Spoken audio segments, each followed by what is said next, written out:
So hi, this is Kasper from the band Wrath of Belial from Denmark, and you're listening to The Bloodshed with the Vampire on Metal Messiah Radio International. Kasper, thank you very much for taking time out for this interview. It's a great honor to have you here, and welcome to the Metal Bloodshed with the Vampire on Metal Messiah Radio. Thanks for reaching out, man. It's nice to be here. It's nice to have you here, Kasper. You're always welcome. Influenced by Black Dahlia Murder, Metallica, Hatesphere, Wrath of Belial has its roots in the death metal band Pariah Syndicate, originating from Aarhus, Denmark, formed in the year 2007. Kasper, how is everything there in Denmark, and how is the metal scene there? Everything in Denmark is a little bit better than everything in the rest of the world, I think, except for the United States, probably. But it's fine. In my little cubicle, it's fine. And the metal scene is blossoming like crazy. For the last 10 years or so, we've seen the rise of a lot of young, really talented, really hungry new metal bands. And there's a lot of diversity within the metal genre. So I think it's great. I think it's good to be a metal band in Denmark. We do suffer from a case of too many bands, too little fans. but I'm happy to see that it's not affecting people's urge or desire to make music. So as far as metal band goes, we have a lot in Denmark. I think maybe Sweden and Finland have more here in Scandinavia, but that's about it. But especially since the Copenhagen Festival is going on, I don't know for how many years already, but it's a great festival, Kasper. Yeah, it really is, and I think it's been awarded the greatest event of the city for maybe it's the third year in a row. So I think everyone is recognizing what Copenhagen is doing, and I think it draws a lot of attention from our neighboring countries. And it is a great festival. I think they're doing their best to improve every year, and I think the lineup for each year is something different. I think they try to make everybody happy in some way. Always be someone who bitches about the program, but I think they're spanning pretty wide spread on the bands. Everything from power metal to old school Black Sabbath was there last year, and then to some of the brutal slam death metal. So I think that's nice. It's nice to have a big festival like that in Denmark. If I'm not wrong, it's taking place in these days, right? June or July? Yeah, June. I think actually in approximately 10 days, or maybe a little bit more. 2 weeks, I think. I'm not going myself since I'm busy. It's one of the first years I'm not going. 2 years ago I wasn't there either because my daughter was born, but otherwise okay. I usually go with friends. Yeah, I have a lot of friends that went there. I'm looking forward to go to Copenhagen. Who knows, maybe in 2018. I hope you get the chance. It's a very nice place, and the promoters there are taking their job seriously. So sure. Okay, Kasper, how was the early days of the band that you guys formed in 2007? We're talking about Pariah Syndicate. I think one word that comes to mind is unstructured. we had a vision and an idea of what we wanted to do, and we did a lot of rehearsing, and we did a lot of kind of tuning into what exactly is it that we're going to play, but there wasn't really that much structure on the work that we did. There wasn't any ideas about, okay, so when is the album gonna be done? How many songs for the album? It was all, just a creative playground for us. You guys formed this band among guys that you grew up with, guys from the neighborhood, guys that you have worked with or gone to school with? All of it, actually. Three of us at the time had been going to school together, and then we knew Aarhus, which is still placed in the band, from one of my friends. He was in a relationship with his sister, actually, and then we had a friend. Yeah, I know that sounds sketchy. It's a family affair. But they were a bit younger, and my friend Jasper, who was part of the band then, is also, I think, a bit younger than me, so it's nothing sketchy. I know his little sister as well. I went to school with her, so a little bit of both. Also from other bands we played in on the scene, we just gathered together. We had a different vision of what we wanted to do, so we gathered the people that were interested and we thought had the skills at the time, and then we just started, playing around, really trying to define a sound, trying to find out what is it that we wanted to play. And you were more in the death metal genre. Yeah, we were. And it was just about the time when the deathcore scene was happening in America and all over the rest of the world as well. But American deathcore, like Joffre Cowboy had their first EP out. We were looking, and also Parish had their first record out and everything.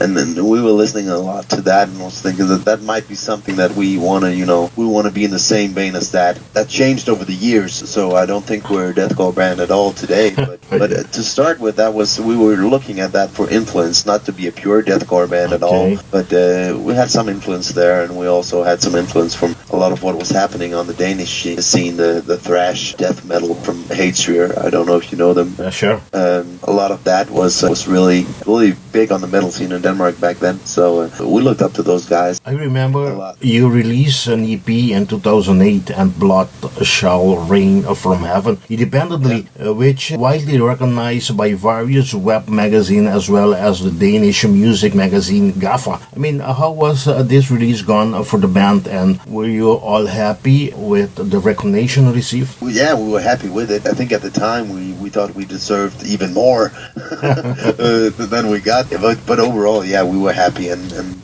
actually, the first concert we played as Pariah Syndicate was here in Aarhus at an event called the Danish Metal Contest, where you have all these Danish metal bands competing against each other, who's the best newcomer. So you won this contest? Yeah, exactly. on the debut concert we won it. So that gave us exposure. Yeah, exactly. And then also it started a bit of a fire in us, but also made us a bit cocky, you know. So cockier than we were allowed to be. But did you receive exposure outside Denmark too, or just actually very inside outside Denmark? Because what we did is we played some concerts, and actually a fair bit of concerts in Denmark's Pariah Syndicate, and then we decided that we really wanted to write this record and make a debut album, because nobody's caring. If you got to establish yourself as a band, you got to have an album. And what happened there was that we went into this creative play mode again, and was okay. So we got to do something different from the EP, and that took a long time. And along the while, we started trying to put some more structure to it, and some of the current members at the time weren't really happy with the way we tried to structure it, and weren't fitting within that concept and within a more of a work structure thing. So we had to say goodbye to some of the members, and especially the drummer at the time. I think Frederick, he was called, is still and was a very talented young man, creative, one of the most creative drummers I've had the pleasure to work with, but he was also very unstructured at the time, so it was hard replacing him. I think we tried 5 drummers before we went with Jacob that we have now, and it took a couple of years actually to find the right guy, because every time we found one, we would rehearse with him for a couple of months, and this type of music, even if you are a drummer, a good drummer, it takes a little bit of time to get into the details. They rehearse for a couple of months, and some of them would just say, "Well, I'm not up for this. I'm not up to par. I can't see myself playing this at the tempo you guys want, or with the way you want it." And so they left. Others were just, Kasper, really not. Almost 7 years later, if you look back, are you happy that you have released this EP? Yeah, I am completely happy. I think what we did at the time and what we wanted to do at the time is reflected by the EP. So yes, I'm happy. I think it was a great experience. And also, one of my good friends, Jasper, we're 2 singers on that EP. Okay, he's singing on that as well, and a lot of the lyrics and the concept of what we wanted to do was me and him looking to America. And then, of course, we had all these great guys, good musicians, kind of putting together exactly what we wanted. Not that we instructed them, but they were just, we found a group of people that was just in the right mindset, just the same mindset that we were. So I look back at it as something where we succeeded. You just said that you played different shows before you even released this EP. According to my notes, you have even played together with Decapitated, Evergrey, Hatesphere, Artillery, and many more. What was these shows playing along these great bands mean for you and for the bands? Well, when we played with those bands, it was because there was an event at Aarhus where we were all gathered and on the same bill, so we kind of got looped in with them as the upcoming band in Aarhus, and I think it was great to see. We thought we were something completely different than those guys, but you can't. Those are guys are totally pros, So whenever you see a band like that, if you play in a band, you lean back and you try to learn and take from them what is their approach to it, and we try to take some of that and mold it by ourselves and get inspired from that approach. And also I got to talk to some of those guys. That was cool, and some of them are cool guys. Others are, guys.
During the band almost 9 years of activities, several band members were replaced, but with a full lineup and new and improved sound, the band decided for a new name. What is the new band name and why you decided to change the band name and how you came up with a new name? Yeah, okay. Well, Kasper. We changed from Pariah Syndicate to Wrath of Belial mainly because we felt we were a different band now than we were back when we started. Different members, different dynamic in the group. Well, we do have some, original members. Actually, we have a lot. I think we lost one singer because we were originally two singers, then a drummer, and then Aarhus has been in and out of the band over a course of some years.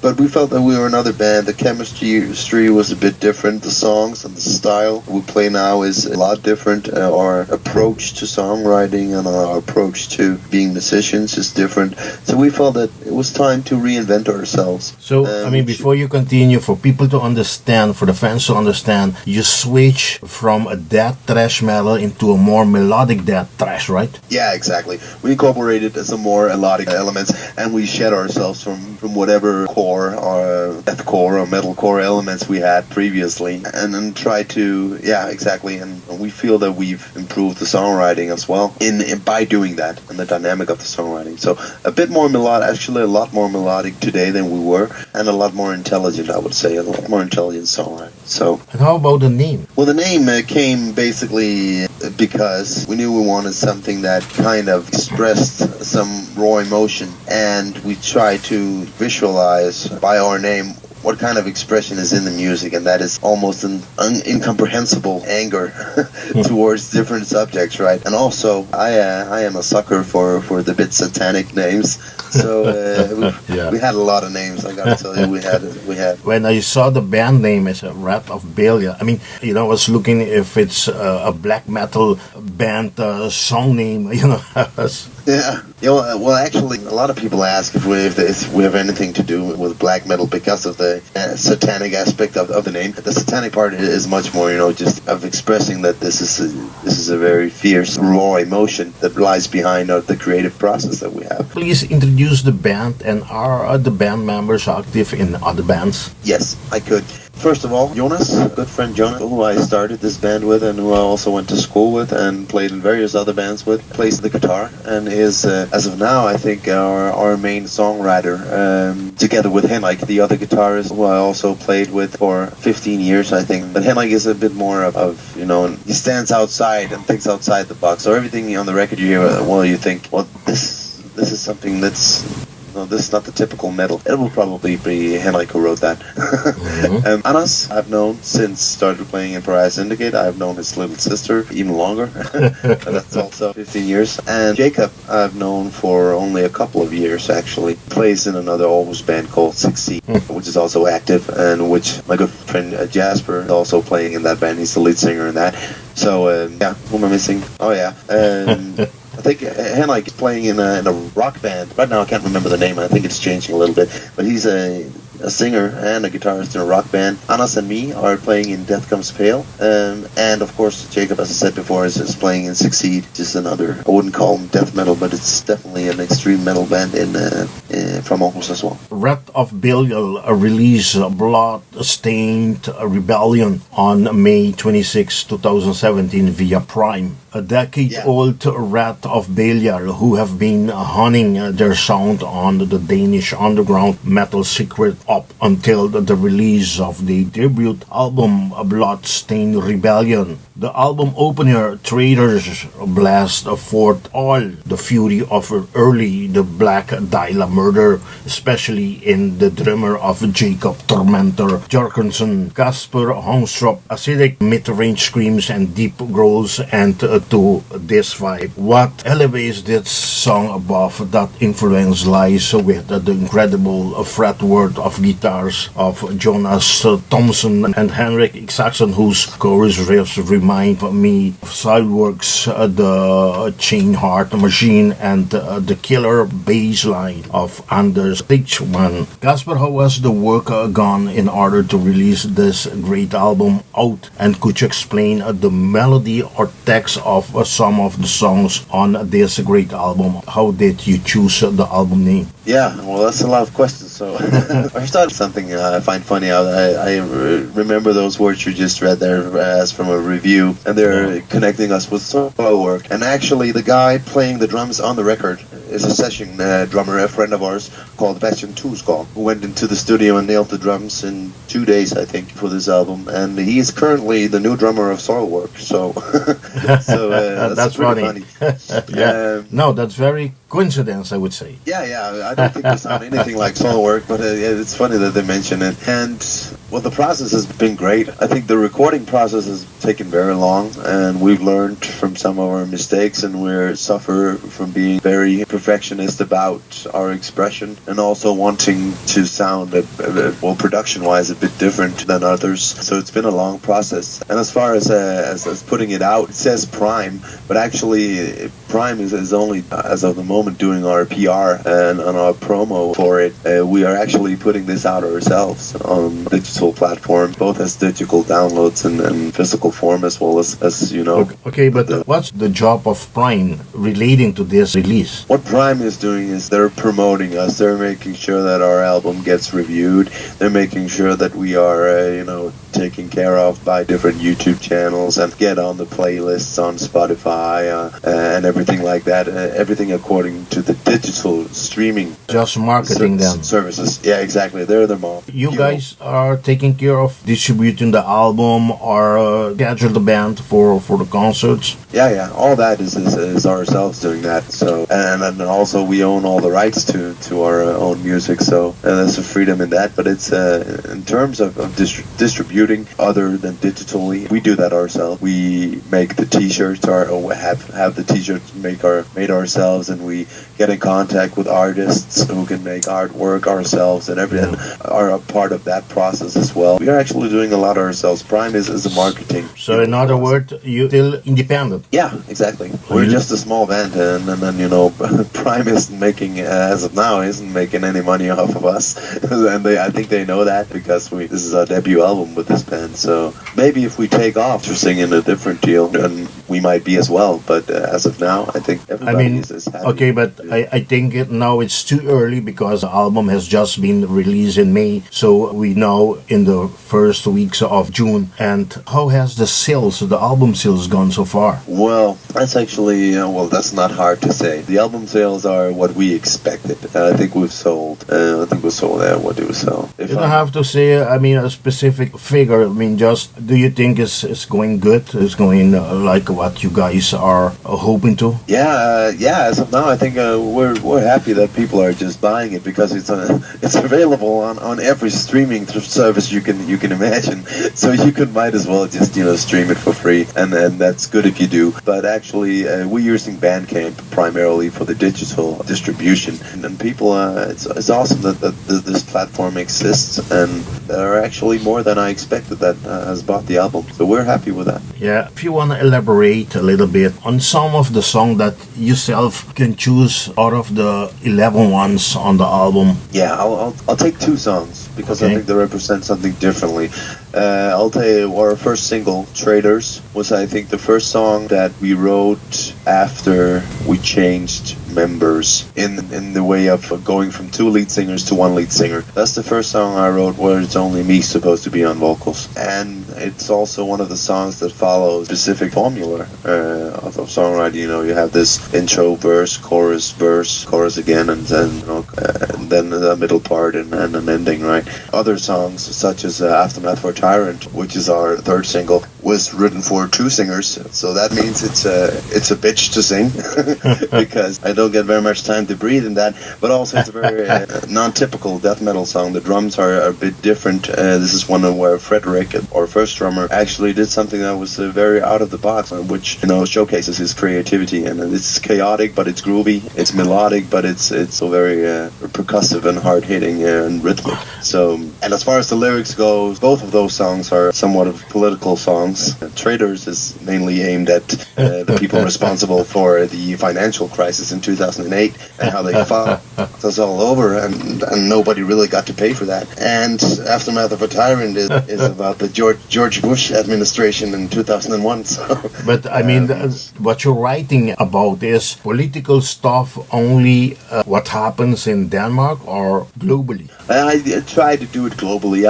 We have a song about the American government, not the current one, but for example, the George W. Bush government. We have songs about global financial crisis in 2008. We have songs about a guy from Austria called Joseph Fritzl. We have song about Russian cannibals and so forth. So it's not much of what is happening in Denmark. Okay. Actually, it's more around the world, and really, I think it's a bit more interesting. The only thing that's happening in Denmark right now is that the government is trying to elude their responsibilities as far as taking care of the refugees of the wars they've been involved with. So. And the name of the album, how did you choose this name? Bloodstained Rebellion. Well, I think the rebellion part of it is we like that because it connected with the satanic vibe of the name, of our name, and also that, as I said before, some of the songs are political and some of them are, trying to challenge the establishment, trying to challenge myself and trying to challenge my fellow human beings and trying to break out from the norm and rebel a little bit against this structure that we've created as society. So that's the rebellion part. And then the bloodstained part is much more is the realization that if there is going to be a revolution and if there is going to be a rebellion, an uprising against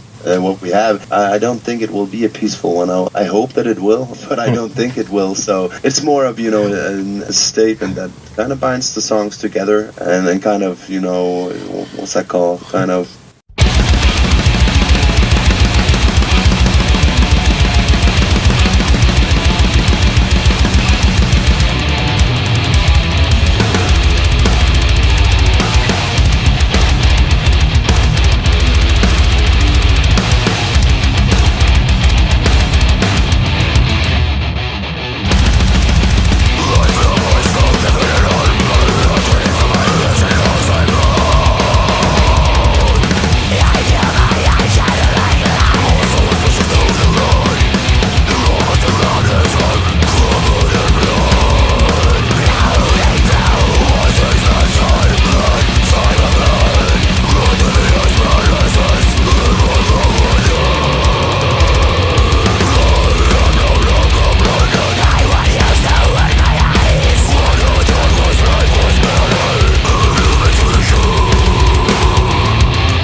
people still find something of Pariah Syndicate in the songs? Yes, I think they'll find a lot of Pariah Syndicate in the songs because Anas, Jonas, me, and Henrik was in Pariah Syndicate, and some of the songs we have played as Pariah Syndicate.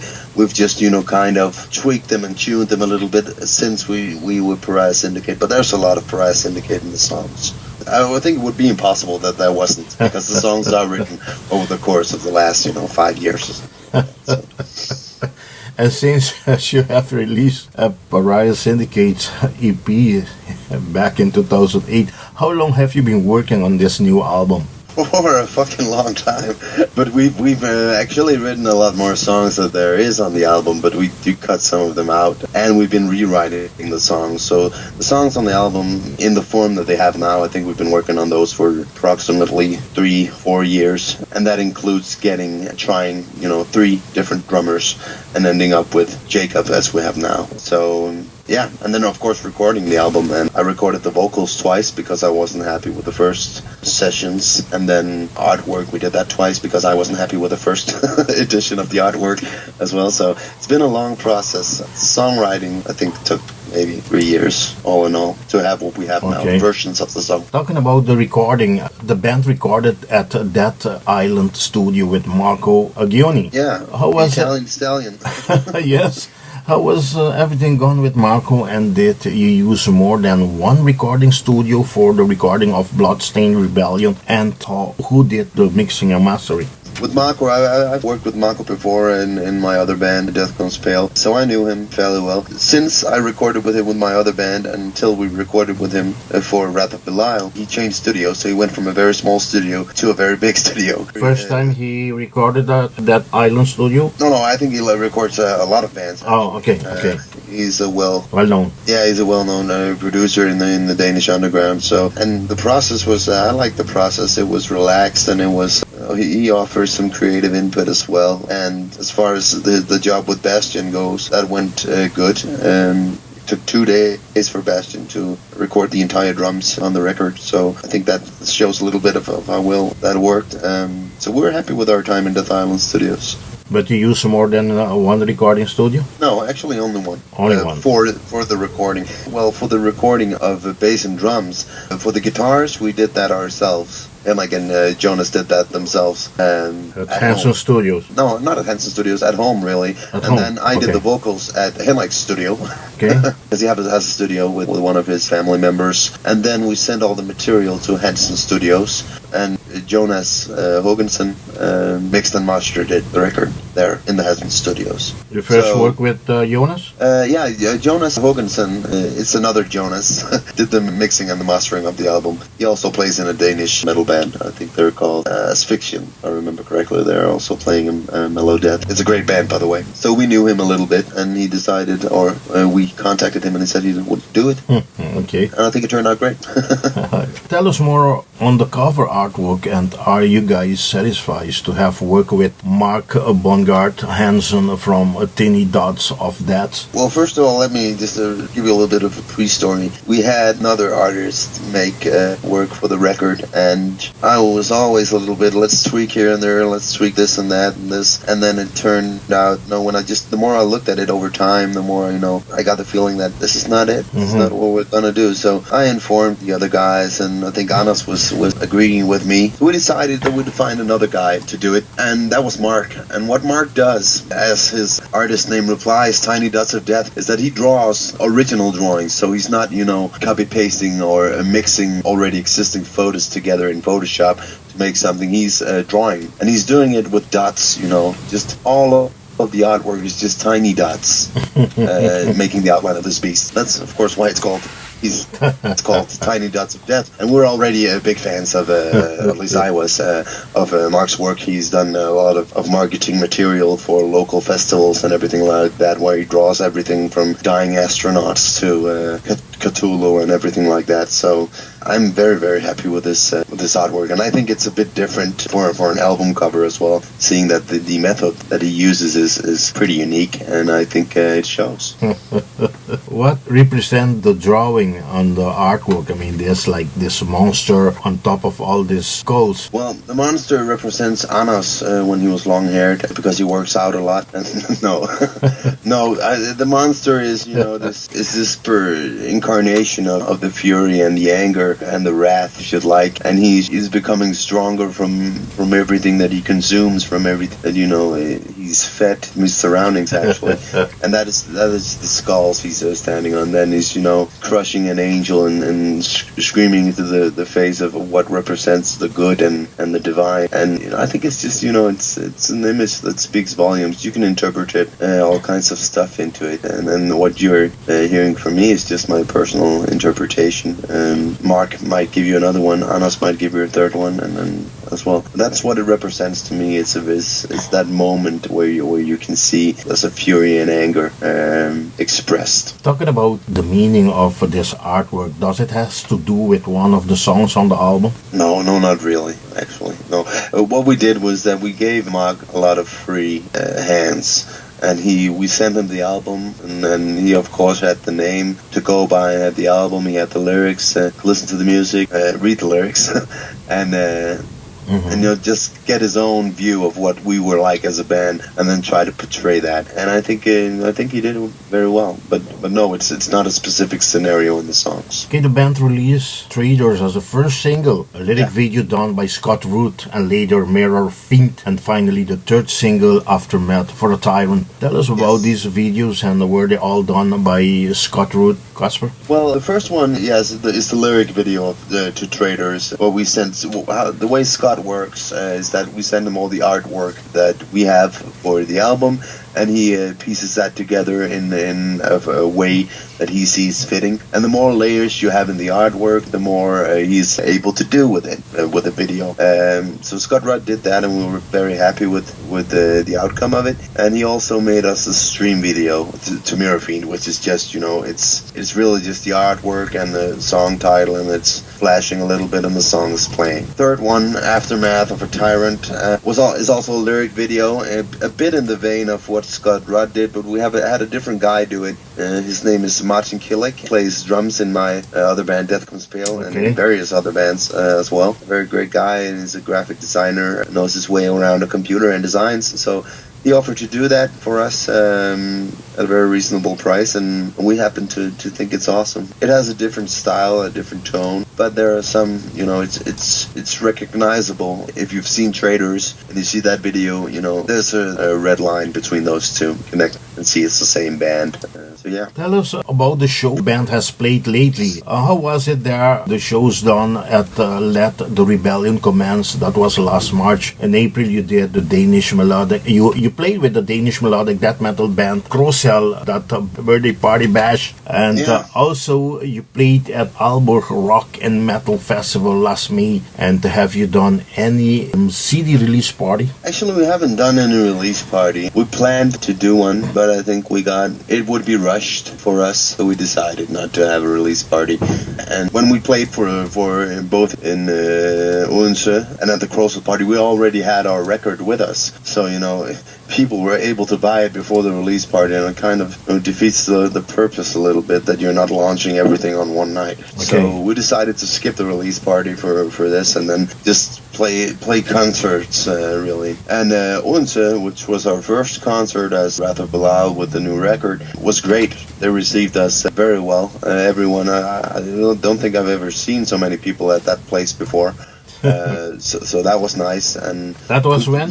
That was was that in March? March? I think that was in March. I think it was the first one we played. Funny anecdote: the sound guy turned the volume up so high that when we were done playing, they had to move all the bottles in the bar, all the spirit, all the whiskey bottles and vodka bottles. They had to move them back in because they're almost falling out.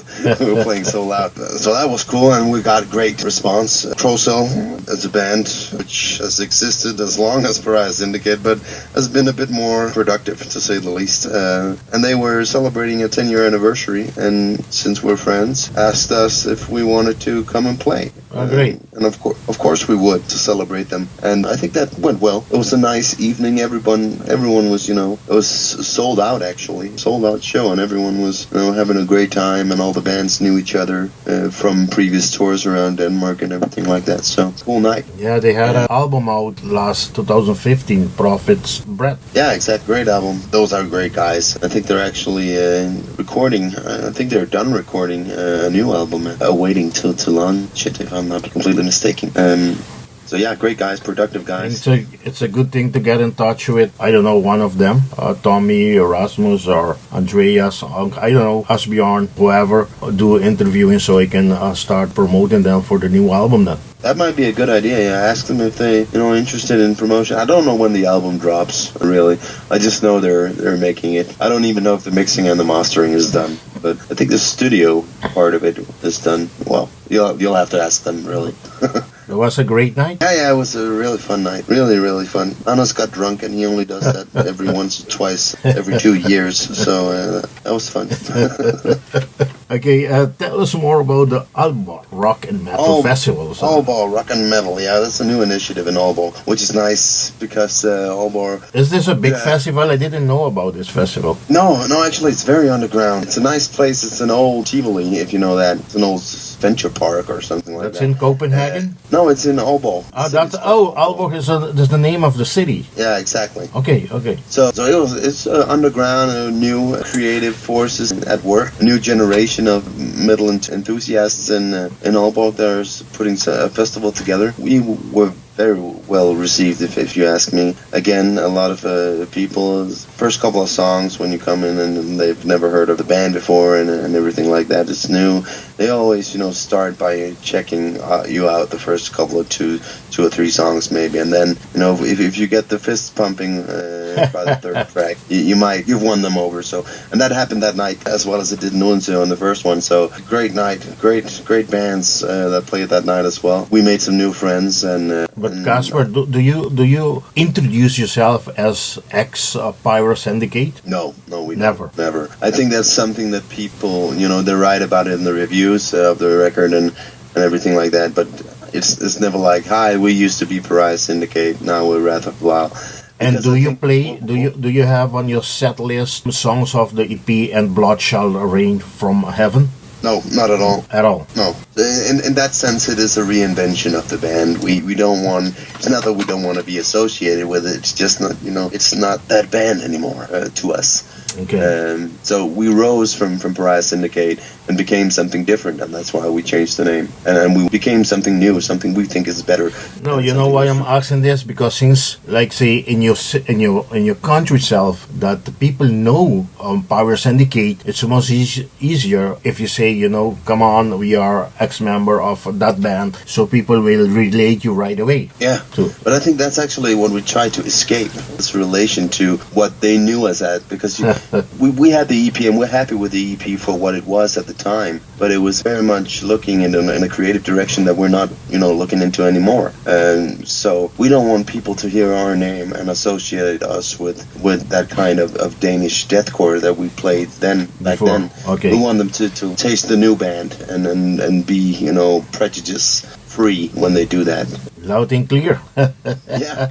Could you please tell the fans about the upcoming concert and tour in support of the new album Bloodstained Rebellion? And what else do you have coming? I mean, are you gonna tour Denmark, and do you have a European tour coming up? Well, what is happening is that we're booking concerts ourselves at the moment. We're looking for booking agencies to take over on that part. We would very much like to get outside Denmark, and then we are looking to do that. Well, we have some concerts in Denmark during the summer and the fall, but it's only like a couple of concerts. We want to put together a proper tour, but also realizing that we're not, this is not our main income, and we're not making a living of playing death metal. So we all have day jobs, and we all have families and kids. Yeah. So it has to fit in there somewhere. We would love to go on a European tour for maybe 2 weeks, but it would be something that we would do in our vacation away from job. And when we play shows, we play the weekends, or we play 1 or 2 nights a week at most, because it's small kids. And I think Henrik has the oldest one. He has a 6-year-old, 3-year-old.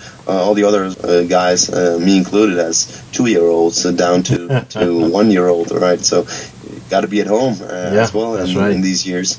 So we're trying to balance all that, and also the next thing that will be coming from us is a more of a traditional music video. Instead of the lyric videos and the stream videos, we'll actually make a video with our ugly faces in it, and try to have an exciting plot and make something that is visually interesting. So that is the next thing that is coming from us. And as far as tour goes, everything is we have a couple of shows that are booked, but otherwise all of it is somewhat being negotiated in the moment. Well, I was, like I always say to all the bands at the interview, especially around the summertime, we are heading to Europe for the summer festival.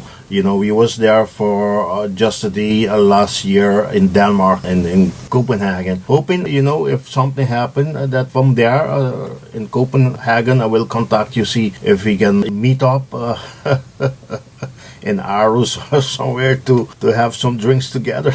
Sure, just write me, and maybe you'll just come to our rehearsal space and hear what we're about there. You're more than welcome, Jacobo. That's for sure. Thank you. Okay, for those, for the people that don't know, this band is a great metal band out of Denmark that plays a dirty and intense combination of thrash and melodic death with a modern approach. The composition moved from frenetic riffs to grandiose melodic passages and neck-breaking grooves. So, Carson, to conclude this interview, would you like to add something else? Well, what should I add? I should really just thank you, Jacobo, for reaching out to us. It's been a pleasure. And to everyone who's listening, do go check out our album. I don't care if you stream it for free or if you buy it on Bandcamp or whatever, just as long as you hear it. And tell us what you like in the comments on Facebook or on YouTube or wherever you like to be at. I hope you enjoy it. And that's pretty much it for me, I think. I must say, if you stream it, if you download it, go buy it, because this is a hell of a fucking great album. The minute I heard the first single, Traitors, I knew I have to get in contact with you guys. And Carson, thank you very much for reprising right away to my request. No worries. It was cool to get it. It's cool to talk. And to all of you, once again, please support this great band. Go out there, buy this great new album, Blood-Stained Rebellion. I want to thank you very much once again, Carson, and to make this interview possible. And I want to hand you over the microphone of Metal Messiah Radio, and for you to invite all your friends, all your fans to support the bands, to buy your album and merchandises, and to attend your concert throughout Denmark, throughout Europe. Yeah, awesome. If you are listening to this and you like extreme metal, I hope you like our brand on it and our take on it. Go to Bandcamp for buying our record. Go to YouTube for watching the videos. If you want t-shirts or anything like that, it's also on Bandcamp. We do all this ourselves, so you're welcome to drop a little hello and have a nice chat with one of us. Eager to talk with anyone, really. And I hope you enjoy the record. As much as we enjoyed making it and playing it. Before we leave, could you announce the Bandcamp address, Kasper, that they should go to? Well, mainly just go to Bandcamp and search for Wrath of Belial. Really, I think it's the easiest way. Otherwise, go to Facebook, search Wrath of Belial, like our page, and then press buy. There's a big button that says buy, and then lead you straight into Bandcamp at the right place. So that shouldn't be too confusing. Otherwise, just write me. My name is Kasper Hornstrup. I'm also on Facebook, and not many of those Kasper Hornstrups out there. But just write me, and I'll hook you up, man. Kasper, like I always say, thank you very much, and all the best with this great new band and with this great new album, Blood-Stained Rebellion. I wish you all the best, and like I always say, metal on. Bye bye. Bye bye, Jacobo. Thank you.